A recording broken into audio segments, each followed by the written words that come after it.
Olá, o nosso vídeo hoje é sobre Rousseau, um outro pensador muito importante na ciência política. Bom, o Rousseau, ele nasceu em Genebra e morreu na França. O ano de nascimento dele é 1712 e morreu em 1778. Ele morreu na França. Ele fugiu de casa em virtude de violência doméstica que ele sofria. Circulou pela Europa até ele chegar em Paris quando ele tinha 29 anos. Lá em Paris, ele se aprofundou nos estudos, leu os principais filósofos, ele foi introduzido à nata, à alta sociedade parisiense. Bom, mas a vida de luxo e riqueza acabou por revoltar Rousseau e ele se refugiou no campo, onde ali ele se considerava que ali era sua verdadeira natureza. Duas de suas obras, que são essas que eu coloquei aqui, Discurso sobre a origem e os fundamentos da desigualdade entre os homens e do contrato social, trouxeram muito transtorno para Rousseau. Como assim transtorno? Obras proibidas, ordem de prisão, fuga para a Suíça, expulsão da Suíça, refúgio em Londres e, por último, um asilo na França, onde ele morreu quando ele tinha 66 anos. O Rousseau, ele foi durante muito tempo um foragido. E veja só que interessante vocês. 11 anos após a morte de Rousseau, o contrato social era a Bíblia da Revolução Francesa. Vamos ver agora algumas das ideias de Rousseau. O Rousseau, ele era contra a monarquia absoluta,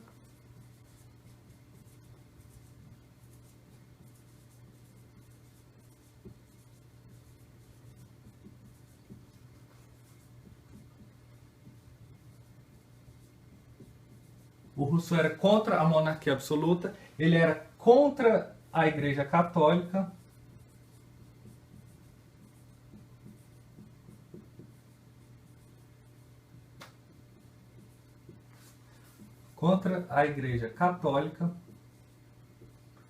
O Rousseau era contra o feudalismo,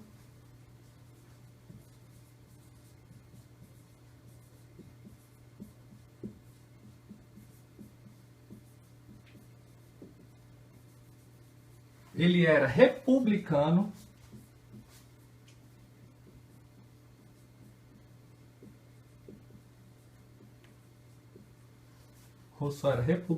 e era democrata.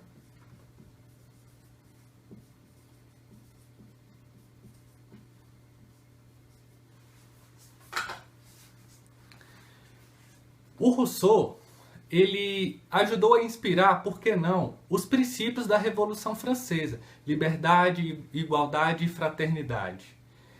O Rousseau, ele tinha pretensões de descrever o regime político ideal com base nesses princípios da Revolução Francesa.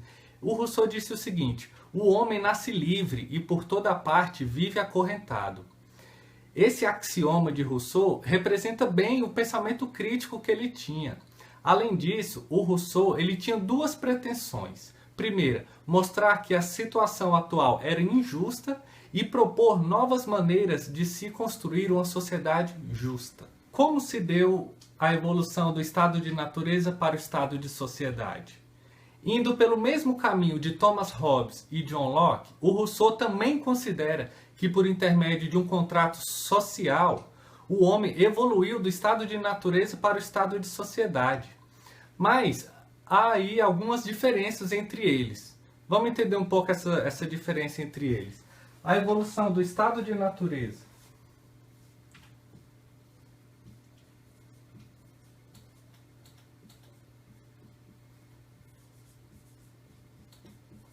Estado de natureza.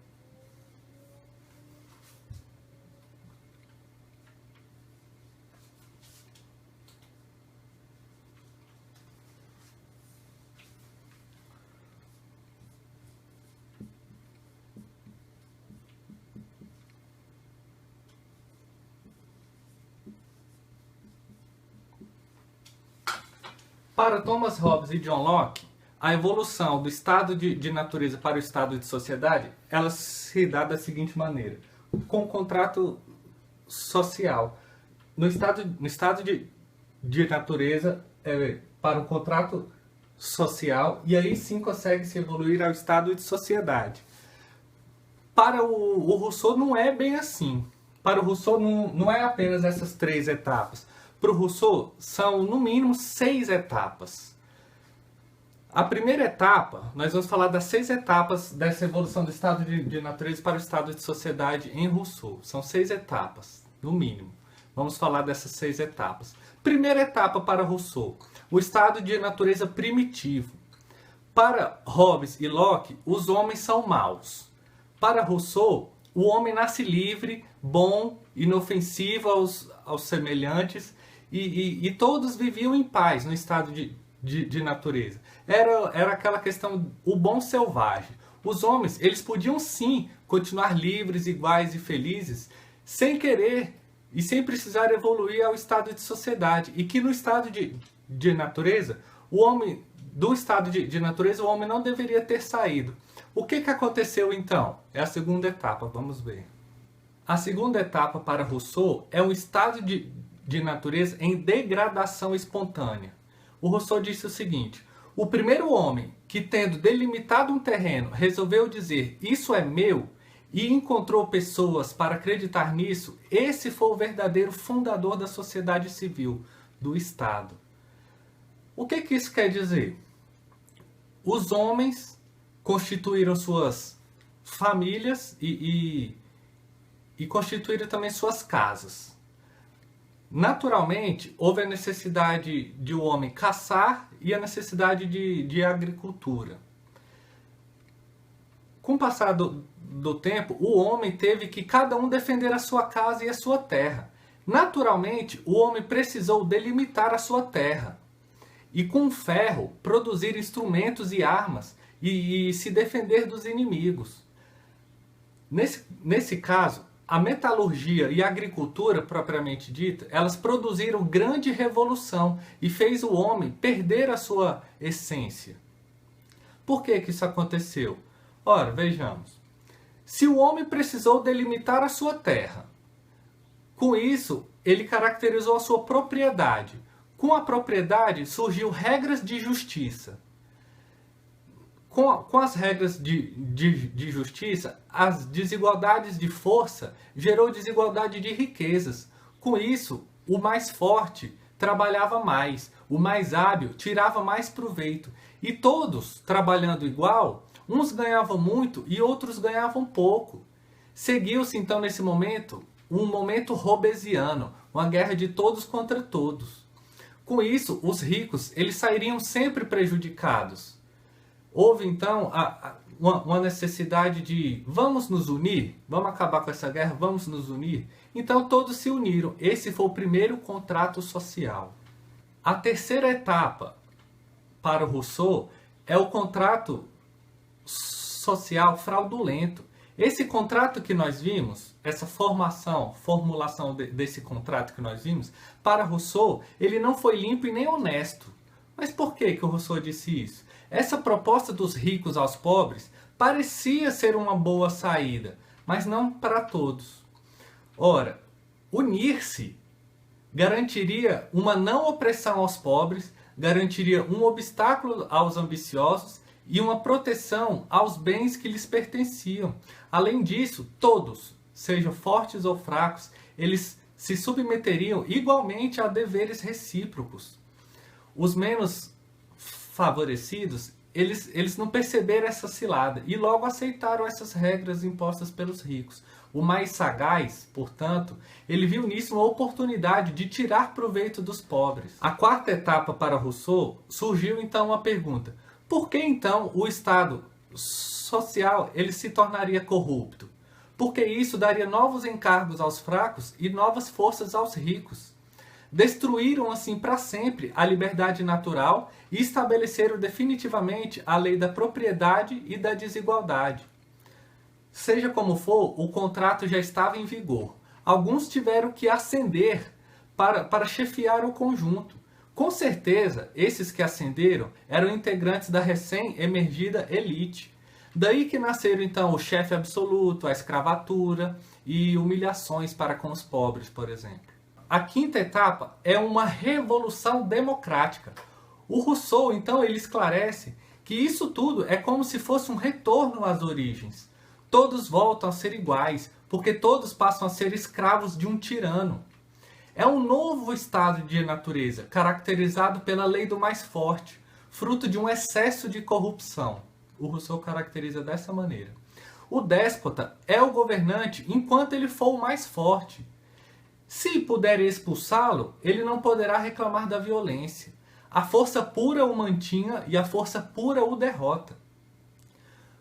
Surge então uma outra pergunta. Como sair dessa situação a qual Rousseau condena? Só havia um caminho, a revolução. E se necessário for, poderiam matar o rei, matar o soberano. E a celebração de um genuíno contrato social. A sexta e última etapa para Rousseau seria a elaboração de um segundo contrato social, só que dessa vez honesto. O verdadeiro contrato social, ele deve garantir a todos a liberdade e a igualdade. Mas como isso se daria? O Rousseau ele explica que se pode sim começar de novo, fazer um novo contrato social. Para tanto, e óbvio, o Rousseau discorda de Thomas Hobbes e John Locke, porque Hobbes e Locke olham para o passado, ao passo que a celebração de um novo contrato deve olhar apenas para o futuro. Trata-se de homens do presente, por intermédio de uma revolução, mudarem o regime político e o sistema de governo. É como se fosse um projeto de uma nova Constituição. Surge então uma outra pergunta. Quais seriam então os traços fundamentais dessa nova Constituição? Vamos ver esses traços fundamentais. Bom, os traços primordiais da elaboração dessa nova Constituição, a qual eu vou chamar um novo regime, são 5, eu vou mostrar para vocês. Primeiro, esse novo regime tem que ser uma república.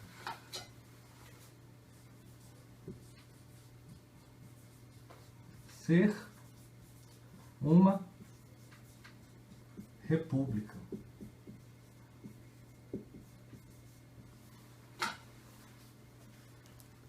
Esse novo regime tem que ser uma república. A monarquia hereditária, ela viola o princípio da igualdade. E a monarquia absoluta, ela reduz a liberdade individual a nada. Isso é como se fosse uma tirania. A segunda característica seria o novo regime, ser democrático. Ele tem que ser democrático.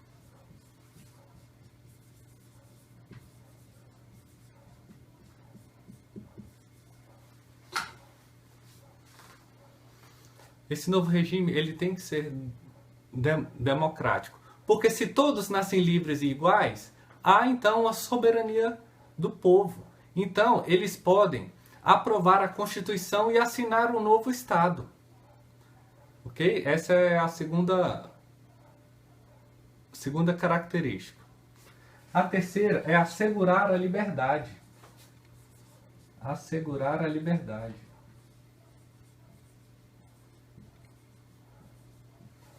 Assegurar a liberdade. Liberdade. Assegurar a liberdade individual. Uma Assembleia Constituinte para aprovar o contrato social e uma Assembleia Legislativa para fazer as leis, com a participação de todos. Assim, cada um obedecerá apenas a si próprio e permanecerão livres como antes. O quarto, então, assegurar a igualdade.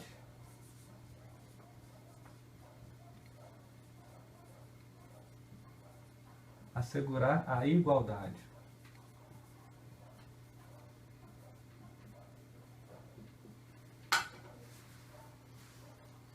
Assegurar a igualdade entre todos. A igualdade jurídica, por exemplo, ela se obtém pela aprovação do próprio contrato social. A lei, por ser geral e abstrata, é a garantia da igualdade jurídica dos cidadãos. E por último, a última etapa é ela ser uma religião civil. O Rousseau ele ataca a Igreja Católica e todas as religiões em geral. O Estado ele deve criar uma religião civil e que as religiões em geral elas se reduzam a fenômenos privados e à convicção de cada um. Então, a quinta e última é ser uma religião civil.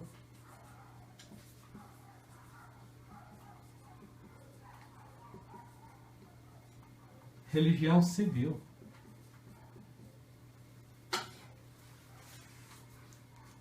Ok?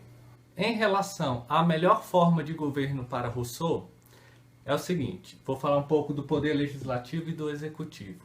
O legislativo tem a competência de fazer as leis necessárias ao homem.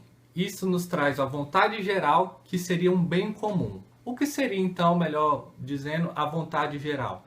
Ela visa o interesse comum, ela não olha apenas interesses privados e não é a soma das vontades particulares. A lei não tem que ser aprovada por unanimidade como a Constituição. Ela pode sim ser aprovada por maioria. A voz da maioria obriga a todos. Em relação ao poder executivo, para Rousseau não deve constituir um poder. Não deve pertencer ao rei e nem aos ministros. O governo ele não pode ter poderes próprios, apenas os que o povo soberano lhe confiar. Os ministros, eles não são governantes, eles são funcionários do povo. É o chamado governo de assembleia, onde os deputados mandam nos governos, ao contrário do regime parlamentar, onde o governo é apoiado pelos deputados aliados. Bom, para a gente finalizar o nosso vídeo sobre Rousseau, eu vou falar de algumas influências dele no pensamento político e na ciência política como um todo. O Rousseau ele declara que os governos têm a tendência inevitável para degenerarem. A tendência é o governo oprimir o povo e romper com o contrato social. O Rousseau ele é um dos maiores nomes da história do pensamento político ocidental, com toda certeza. Extremamente teórico e extremamente influente. Então, o Rousseau ele foi erudito no seguinte sentido. Primeiro, que eu destaco para vocês, a democracia como influência.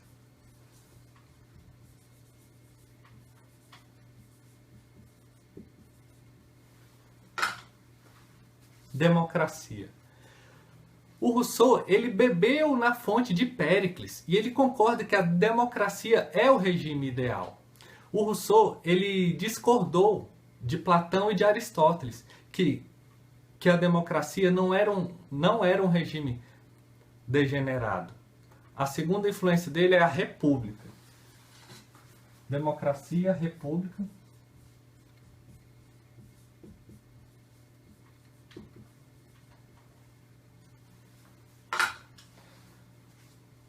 Bom, a sua ideia de república é a forma de Estado mais espalhada pelo mundo, com toda certeza. Uma terceira influência é o contrato social.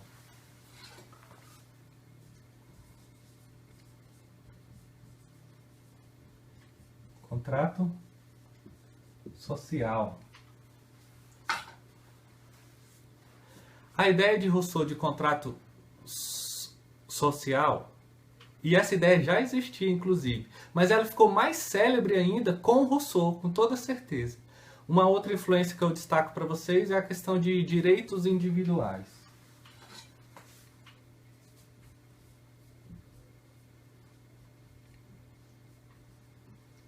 Direitos individuais. Direitos individuais. Apesar de o Rousseau não ter aprofundado muito nesse tema, direitos individuais, a inserção dos direitos individuais, mesmo que não tão eficiente, ela perdura até hoje. Por fim, uma das últimas influências de Rousseau é a questão da liberdade e igualdade. Liberdade e igualdade.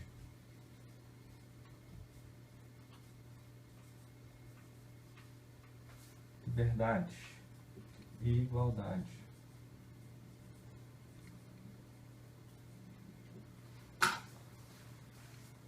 A liberdade e a igualdade como princípios fundamentais de um Estado justo. E, por fim, para finalizar, uma noção de lei como expressão da vontade geral.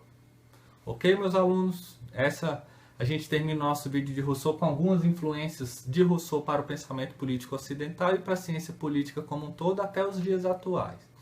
Esse foi um vídeo apenas introdutório sobre Rousseau e bom, caso vocês queiram, obviamente podem aprofundar no tema em Rousseau. Espero que vocês tenham gostado. Caso tenham gostado, por favor, dê um like nesse vídeo. Caso você ainda não se inscreveu, se inscreva no nosso canal. Nos ajude a divulgar esses vídeos. Passa lá no nosso canal, tem muitos outros vídeos lá. Muito obrigado.